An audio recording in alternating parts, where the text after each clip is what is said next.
सेवा करने का भाव अगर किसी व्यक्ति के अंदर है तो उसे समय, स्थान या दूसरी चीज़ें कोई मायने नहीं रखती। वो अपने इस काम के प्रति कहीं भी जो है लगा रह सकता है।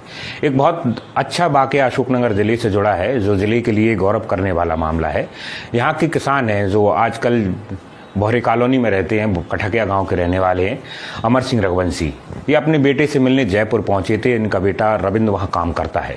लॉकडाउन के आसपास की स्थिति है। 18 मार्च को जब वो जयपुर में अपने परिवार से मिलने पहुंचे और इसी दौरान लॉकडाउन की घोषणा हुई तो वहीं रह गए।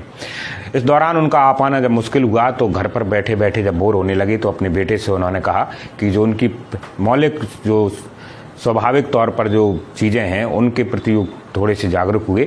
उनका कहना था कि गांव में अगर होते तो वो पशुओं की सेवा कर रहे होते, पक्षियों की सेवा कर रहे होते या प्रकृति के बीच में होते, मगर जयपुर जैसे शहर में अब ये सब चीज़ें उनसे छूट रही हैं।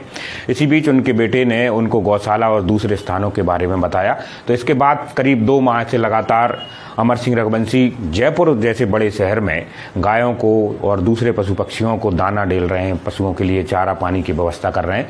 इस तरह एक पशु प्रेमी किसान व्यक्ति वो जो छोटे से गांव से निकल कर गया है, भले ही वो लॉकडाउन जैसी परिस्थिति में फंसा हुआ है मगर वहां भी पुण्य और सेवा के काम कर रहे हैं। तो ये उन लोगों के लिए बड़ी प्रेरणादायी चीज़ है जो दूसरे स्थानों पर किसी तरह से फंस गए हैं और अब अपनी व्यवस्थाओं में झटपटाहट महसूस कर रहे हैं। ऐसे लोग अपने शौक और पुण्य के कामों को भी उपयोग कर सकते हैं और लॉकडाउन जैसे समय का सदुपयोग कर सकते थे। अमर सिंह ने वही किया। उनके बेटे और बहू भी इस काम में उनका साथ और हाथ बटाते रहे। सेवा करने का भाव अगर किसी व्यक्ति के अंदर है तो उसे समय, स्थान या